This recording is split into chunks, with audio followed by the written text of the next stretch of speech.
टिंकू उस्ताद के चौथे पड़ाव। टिंकू उस्ताद ही एपिसोड का पहला भाग आपने पिछली बार देखा था और उम्मीद करते हैं कि बहुत कुछ एंजॉय भी किया होगा और बहुत कुछ सीखा भी होगा। अब उसी पड़ाव के दूसरे भाग को लेकर हम फिर से आए हैं, मैं श्रेयस्कर और आप। इंदु। पिंकी ने एक बार कहा था, विज्ञान कोई कठिन विषय नहीं है, आवश्यकता है इसे समझने की। इसके प्रयोग तो बहुत ही मजेदार होते हैं। इसमें पहले किसी घटना को गंभीरता से देखते हैं, फिर कारण जानने की कोशिश करते हैं। यदि कोई समस्या हो तो उसका समाधान खोजने का प्रयास करते हैं, वे भी वैज्ञानिक रीतियों से। टिंकू सोच के सागर में डूबा चला जा रहा था। उसे पता ही नहीं चला कि कब स्कूल आ गया। स्कूल में प्रवेश करते समय आज पहली बार टिंकू को अपने अंदर एक सुखद परिवर्तन महसूस हो रहा था। पहले तो उसके चेहरे पर शैतानी भरी हंसी होती थी, पर आज उसके चेहरे पर स्वाभाविक मुस्कान साफ झलक रही थी। आज पहली बार टिंकू कक्षा में बहुत ही गंभीरता से प्रत्येक विषय में रुचि ले रहा था। उसे आनंद भी आ रहा था। सभी अध्यापक और सभी साथी टिंकू के इस बदले हुए व्यवहार को देखकर आश्चर्यचकित थे। कुछ तो सोच रहे थे कि कहीं उसकी तबीयत खराब तो नहीं है। टिंकू छुट्टी के बाद स्कूल से मंद गति से घर लौट रहा था। आज उसकी चाल में एक गजब का आत्मविश्वास देखा जा सकता था। अचानक वो एक दुकान पर टॉफी लेने के लिए रुका। टिंकू ने देखा एक व्यक्ति कोल्ड ड्रिंक की बोतल में कुछ मसाला डाल रहा है। मसाला डालते ही कोल्ड ड्रिंक उफान के साथ बाहर निकलने लगी। इस घटना को देखकर टिंकू के मुंह से निकल पड़ा, अरे ये क्या हुआ, कैसे हुआ? टिंकू के अंदर का वैज्ञानिक जाग उठा। बस वो उफनती कोल्ड ड्रिंक के विषय में सोचते सोचते घर पहुंच गया। टिंकू ने बहुत ही शांति से घर में प्रवेश किया। माँ उसे देखकर चौंक गई। अरे ये क्या हुआ? पहले तो टिंकू शोर मचाता हुआ घर में आता था और ये तो चुपचाप चला आ रहा है। आखिर माँ ने पूछ ही लिया, अरे टिंकू तू ठीक है ना? टिंकू बोला, हाँ हाँ, मैं बिल्कुल ठीक हूँ। जल्दी से खाना लगा दो माँ, भूख लगी है बड़े जोर से। आज न जाने क्या बात हुई, खाना खाते ही पढ़ने बैठ गया, वरना पहले तो फटाफट जैसे तैसे खाना खाकर बाहर भाग जाता था। खैर आज बड़े ध्यान से पढ़ रहा था। विषय समझ में आ रहा था और साथ ही मज़ा भी आ रहा था। और पढ़ते पढ़ते भी उफनती कोल्ड ड्रिंक की बोतल का ध्यान ज़रूर आ जाता। सोचता और फिर पढ़ाई करने लगता। समय का तो पता ही नहीं चला। कब शाम हो गई, रात भी होने को थी कि तभी उसकी माँ ने उसको आवाज लगाई, अरे टिंकू बेटा, मेरी तबीयत कुछ ठीक सी नहीं है, आ खाना खा ले, फिर मैं भी खाना खाकर लेटूं। माँ ने टिंकू का और अपना खाना लगा लिया। दोनों खाना खाने बैठ गए। टिंकू तो खाना खाकर फिर पढ़ने बैठ गया और माँ बिस्तर पर लेट गई। थोड़ी देर बाद माँ ने कहा, टिंकू मेरा गला खराब सा हो रहा है, जरा पानी गर्म करके मेरे पास रख दो। टिंकू उठा और पतीले में पानी भरकर अंगीठी पर रख दिया। टिंकू पतीले को देखते देखते उफनती हुई कोल्ड ड्रिंक की बोतल में खो गया। उसे पता ही नहीं चला कब पानी उबल गया। अचानक चौंक कर देखा, पानी तो उबलते उबलते आधा रह गया। गर्म पानी रखने के लिए टिंकू ने इधर उधर बर्तन देखा। सभी बर्तन जूठे पड़े थे। मजा हुआ कोई बर्तन दिखाई नहीं दिया। टिंकू ने सोचा, अब मैं क्या करूं? अचानक बिस्लरी की खाली प्लास्टिक की बोतल पर टिंकू की निगाह पड़ी। चलो अब का तो काम हो गया, सोचा टिंकू ने और बोतल में पानी भर दिया।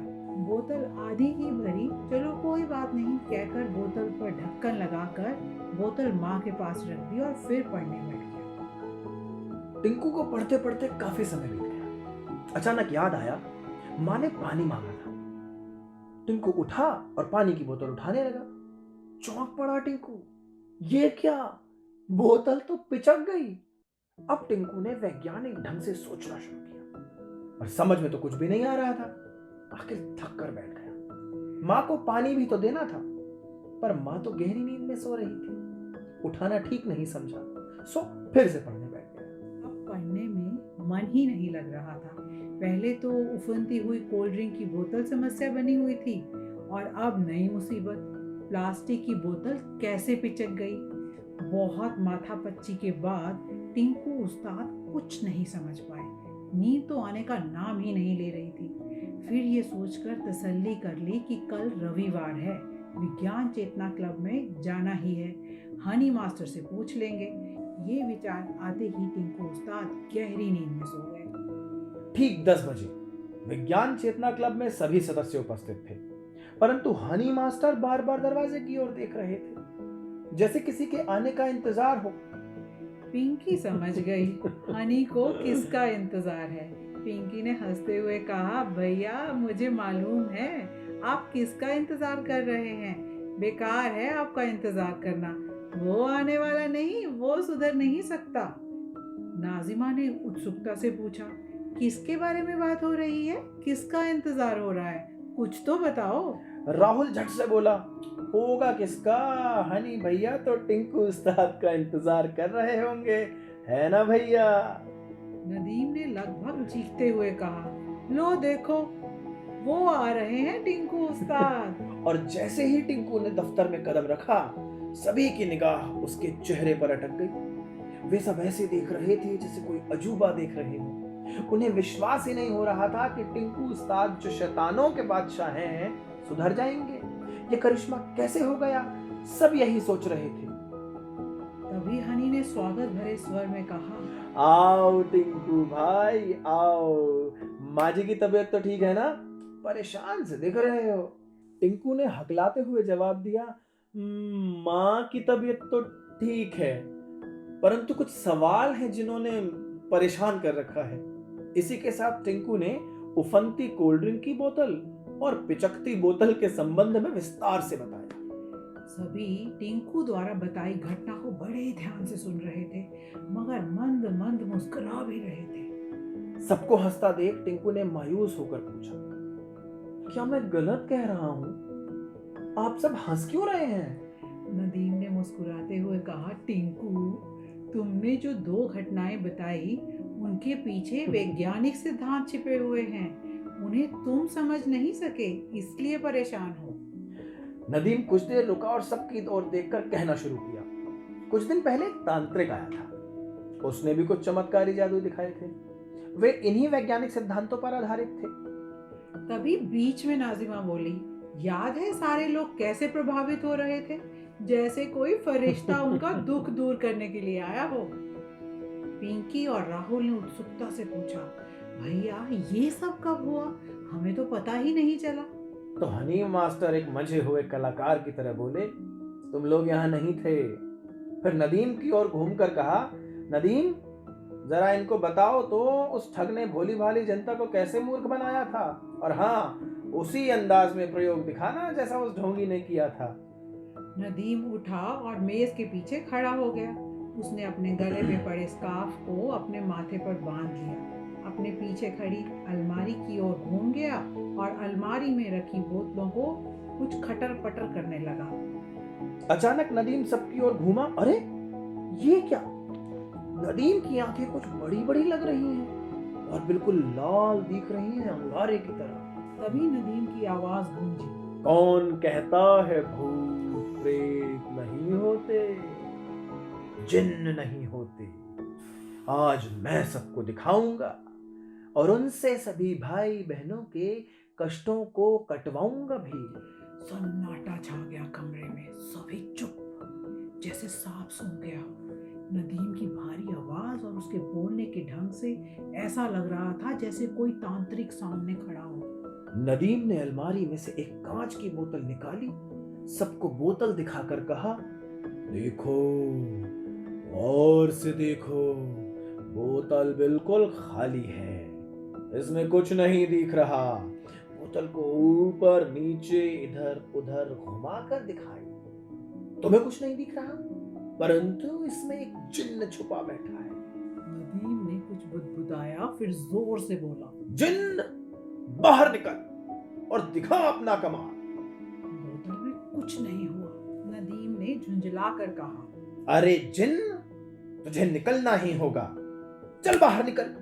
बोतल से जिन बाहर नहीं आया। कुछ खिसियाते हुए नदीम बोला, ये तो बहुत आलसी है और जिद्दी भी, आज मैं देखूंगा इसकी जिद। नदीम ने बोतल को मेज पर रख दिया।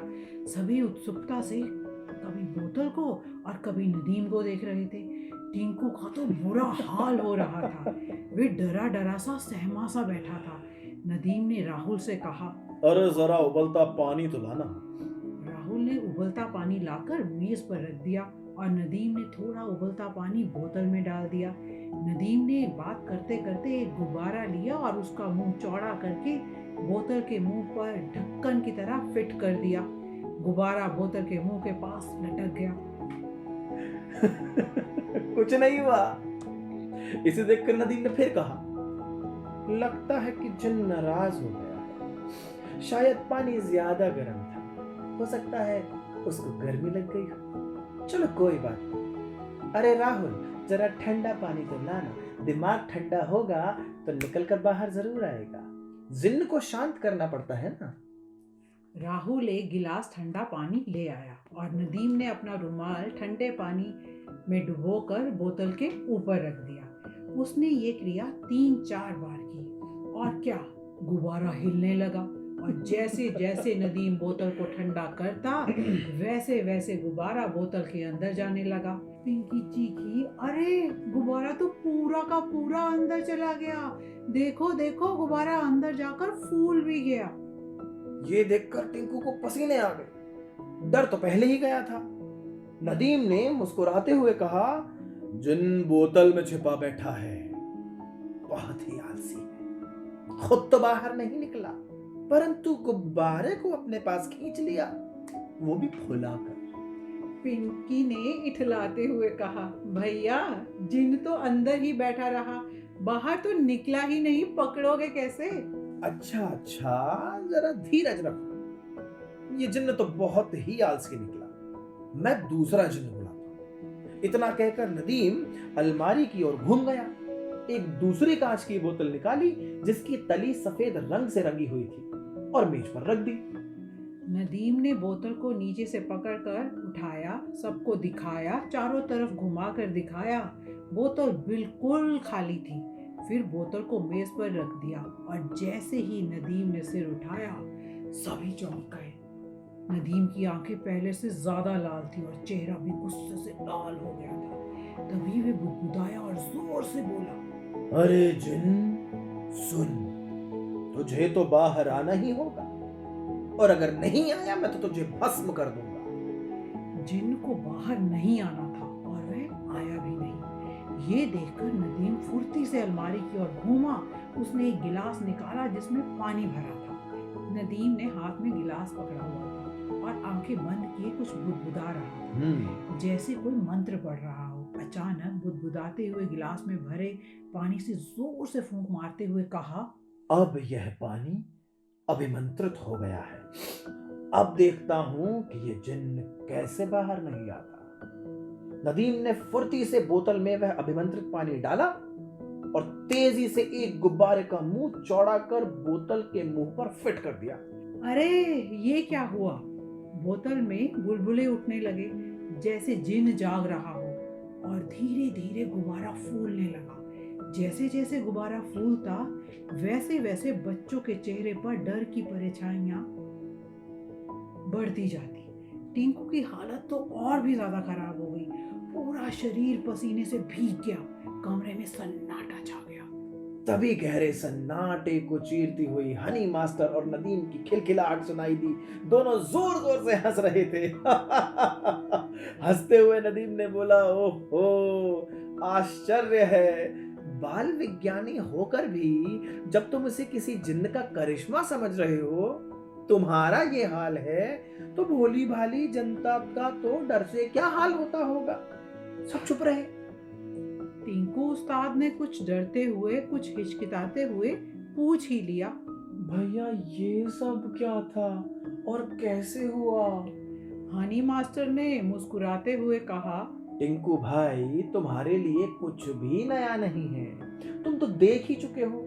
अंतर केवल इतना है कि तुमने देखा जरूर मगर समझ नहीं सके। कोई बात नहीं, अब मैं समझाता हूं। हनी मास्टर ने सभी बच्चों की ओर देखकर कहा, सबसे पहले नदीम भाई द्वारा किए गए सफल प्रदर्शन के लिए उसे तालियां बजाकर बधाई दो। सभी बच्चों ने नदीम भाई के सम्मान में जोरों से तालियां बजाईं और जय विज्ञान का घोष किया। बच्चों के शांत होने पर हनी ने सबकी ओर देखकर कहना शुरू किया, किसी भी वैज्ञानिक प्रयोग के लिए अनुशासन और धैर्य की आवश्यकता होती है, जिसका नदीम ने बखूबी पालन किया। यह एक होनहार बाल विज्ञानी है। वैसे टिंकू, तुम भी कम होनहार नहीं हो। तुम्हारे अंदर भी एक वैज्ञानिक छुपा है और बाहर निकलने के लिए मचल रहा है। तुम जब भी किसी घटना को देखो तो पहले उसका अवलोकन, फिर निरीक्षण करो और अंत में परीक्षण कर परिणाम निकालो। मतलब पहले विटनेस करो, उसके बाद एसेस करो और फिर कंक्लूड करके उसके रिजल्ट्स को देखो। ये सब हो जाएगा तो बस थोड़े से अभ्यास की आवश्यकता है। हनी मास्टर ने पहले सबकी ओर देखा, फिर टिंकू की ओर देखकर बोले, टिंकू भाई, तुमने जो ये दो घटनाएं देखी है ना, अरे वही पिच की बोतल और कोल्ड ड्रिंक की उफनती बोतल वाली, इन दोनों के पीछे कुछ वैज्ञानिक सिद्धांत छुपे हुए हैं। बस अंतर यही रहा कि तुम उन्हें नहीं समझ सके।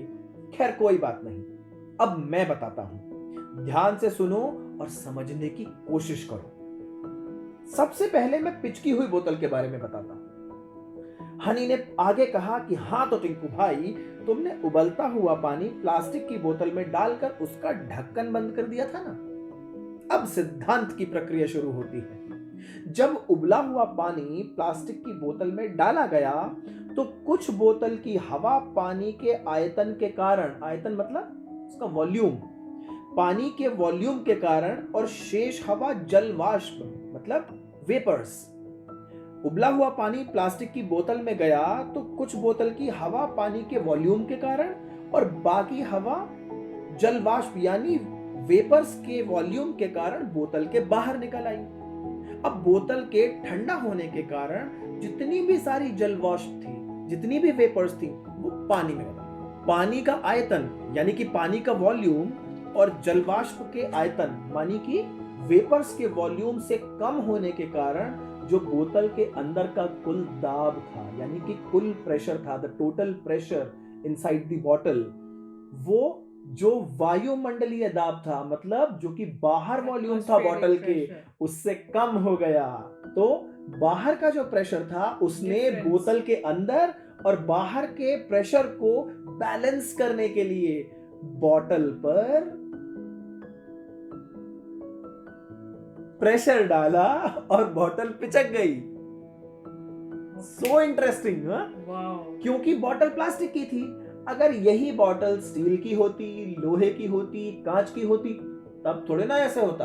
कांच की में थोड़ा हो सकता है, कुछ टेम्परेचर ज्यादा होने से अगर कांच अच्छी क्वालिटी का नहीं है तो टूट भी सकता है। ये तो जरूरत से ज्यादा ज्ञान हो गया। तो ज्ञान जहां मिल जाए, मौका लगे बस झटक लो। टिंकू उस्ताद और सभी बच्चों की निगाहें हनी मास्टर के चेहरे पर टिकी हुई थी और सब बड़ी उत्सुकता से उनके द्वारा समझाए गए सिद्धांत को समझ रहे थे। हनी ने फिर आगे कहा कि नदीम भाई ने आलसी जिन्न का जो प्रयोग दिखाया था वो भी इसी सिद्धांत पर आधारित था। उन्होंने गर्म पानी को कांच की बोतल में डाला, जिसके कारण बोतल की अधिकांश हवा बाहर निकल गई और उसके स्थान पर गर्म पानी और जलवाष्प यानी कि वाटर वेपर्स रह गए। फिर उन्होंने बोतल को उसके ढक्कन के स्थान पर गुब्बारे से बंद कर दिया।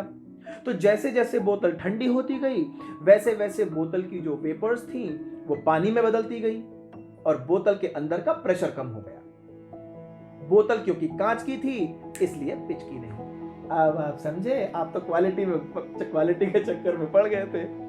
क्योंकि बोतल कांच की थी इसलिए वो पिचकी नहीं, परंतु उस प्रेशर की वजह से जो बाहर की हवा गुब्बारे के थ्रू बोतल में प्रवेश करने का प्रयास करने लगी, जिसके कारण गुब्बारा पहले तो हिला, फिर बोतल के अंदर घुस गया और लचीला यानी कि फ्लेक्सिबल होने की वजह से अंदर जाकर फूल गया। लोग समझे कि गुब्बारे को बोतल में जिन्होंने पकड़कर खींच लिया और फुला भी दिया। राहुल बहुत ध्यान से सुन रहा था। उसने कहा, भैया ये तो ठीक है, समझ में भी आ गया। अब कोल्ड ड्रिंक की उफनती बोतल के बारे में भी तो कुछ बताओ। टिंकू तो बहुत ही आश्चर्य से ये सब देख सुन रहा था। मतलब ऐसा समझिए कि टिंकू को तो ऐसा लगा होगा जैसे उस वैज्ञानिक सिद्धांत को समझने से पहले उसकी दुनिया कुछ और थी, और उसकी मानो ये पूरा कॉन्सेप्ट समझने के बाद दुनिया ही बदल गई, उनके दिमाग के ढक्कन खुल गए। बिल्कुल बिल्कुल ऐसे ही खुलते हैं जब हमें उसे पता तो लग चलता है। रहा था कि वो आज किसी नई दुनिया में आ गया है, बहुत आनंदित था और अपने को अंदर से संतुष्ट भी महसूस कर रहा था। आप एक चीज देखिए ना, जब साइंस और मैथमेटिक्स ये क्या है, ये हमारी जो रियल लाइफ प्रॉब्लम्स हैं उन्हीं को एक तरीके से कोड करके हम इक्वेशंस में कन्वर्ट कर लेते हैं। जैसे आप सब लोगों ने ट्रिग्नोमेट्री में हाइट एंड डिस्टेंस पढ़ा होगा। अब मैंने जब जब स्कूल्स में लेक्चर लिए, कॉलेज में एज असिस्टेंट प्रोफेसर पढ़ाया, तो मैं बच्चों से प्रैक्टिकल बात किया करता था। तो मैं उनसे पूछता था कि पहले आप ये बताइए कि जिस कॉन्सेप्ट को आप पढ़ रहे हो असल में ये किस प्रॉब्लम को केटर करता है। Can they relate it to real life? Absolutely, क्योंकि तब हमें प्रॉब्लम अपनी आंखों के सामने दिखाई देने लगती है। मैंने बच्चों से पूछा कि ये जो हाइट एंड डिस्टेंस है, इस कॉन्सेप्ट की वजह से ऐसी दुनिया की कौन सी प्रॉब्लम है जो सॉल्व होती होगी। अब बच्चे सोचने लगे कि ऐसा क्या होता होगा, ऐसा क्या होता होगा।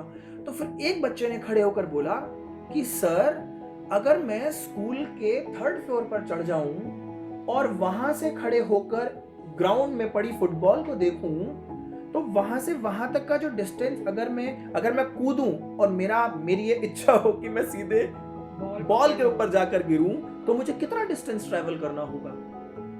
ओ माय गॉड, ये तो एक राइट एंगल ट्रायंगल में हाइपोटेन्यूज है। बिल्कुल। उसकी जिस जगह वो खड़ा है वहां से अर्थ तक का जो डिस्टेंस है, straight line distance at the angle of 90 degree to the surface of the earth, it is a right angle triangle, it is a right angle.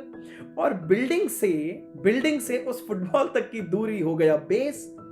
तो यहां पर ये प्रॉब्लम उसको ये विजुअलाइज करने में हेल्प करती है कि मैं कैसे वो डिस्टेंस मेजर कर सकता हूं। देन फिर मैंने उन्हें बताया कि होता क्या था पुराने जमाने में, जो लाइट हाउसेस हुआ करते थे, लाइट हाउसेस शिप्स को देखते थे, बोट्स को देखते थे, और ये तय करने के लिए कि कौन सा शिप कितनी जल्दी यहां तक पहुंच सकता है, कितना डिस्टेंस उसको ट्रैवल करना होगा, कितनी स्पीड उसकी होगी। तो ये सारी चीजें, ये सारे कॉन्सेप्ट हमारे रियल लाइफ से निकल कर आते हैं। बिल्कुल बिल्कुल। एक्चुअली आइडिया ही यही है कि हम बच्चों को रिलेट करना सिखाएं।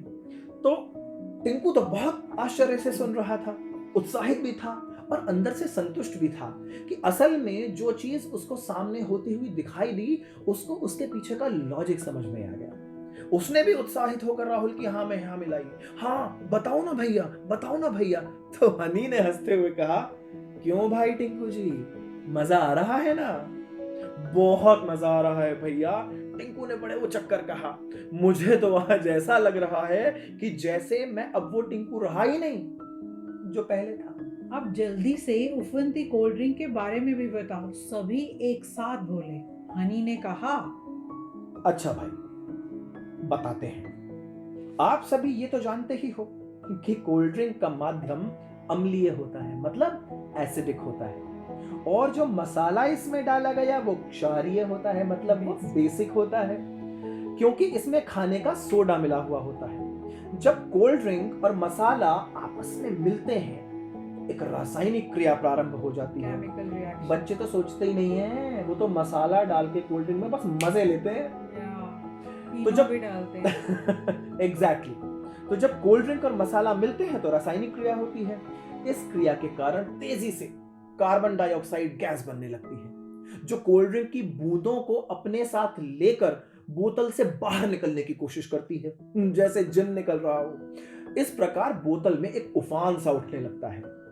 नदीम भाई ने जो प्रयोग दिखाया था, उन्होंने उसमें एक खाली कांच की बोतल को लिया जिसकी तली सफेद पेंट से पुती हुई थी। इस बोतल में पहले से ही खाने का सोडा पड़ा हुआ था।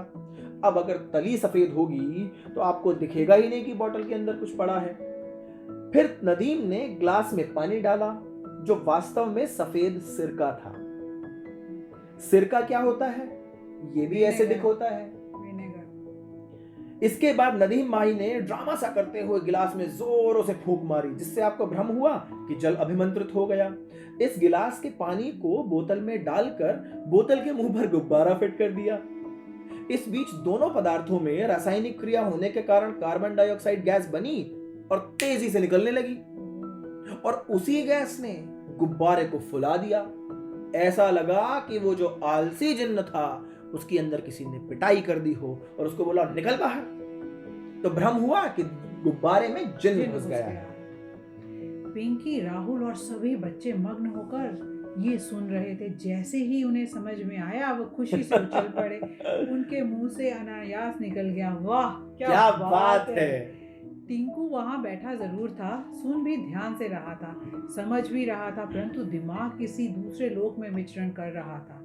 बस एक ही बात उसे परेशान कर रही थी, ये सब कितने होशियार और समझदार हैं। अपना अपना ज्ञान बढ़ाने के साथ साथ समाज में वैज्ञानिक चेतना लाने का कितना महत्वपूर्ण कार्य कर रहे हैं। इसके साथ साथ ये लोग ढोंगियों और बहरूपियों को ठगों की पोल कितने सरल ढंग से भी खोल रहे हैं। समाज के भोले भाले लोगों को इनसे बचाने का ये प्रयास वास्तव में एक महान प्रयास है।